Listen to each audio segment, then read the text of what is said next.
إذا مشاهدينا الكرام، خبر عاجل ورسمي: الرئيس الجامعة الملكية المغربية لكرة القدم السيد فوزي القجاع يعتذر للاتحاد الإفريقي عدم حضور نهائي السوبر الإفريقي هذا اليوم بداية من الساعة 6 بالتوقيت المغربي.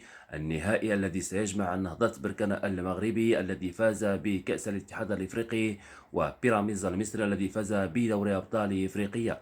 الرئيس الجامعة الملكية المغربية لكرة القدم يعتذر، حيث سيحضر نهائي كأس العالم هناك في الأراضي الشيلية بين المنتخب المغربي ومنتخب الأرجنتين. المنتخب المغربي الذي تأهل لأول مرة في تاريخه والمرة الثانية في تاريخ كرة القدم العربية.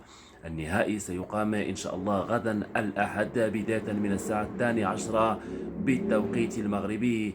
إذا كل التوفيق للفريق الوطني المغربي في هذه المباراة الكبيرة، أن يعود إن شاء الله إلى أرض الوطن باللقب الغالي لأول مرة في تاريخ كرة القدم المغربية والعربية.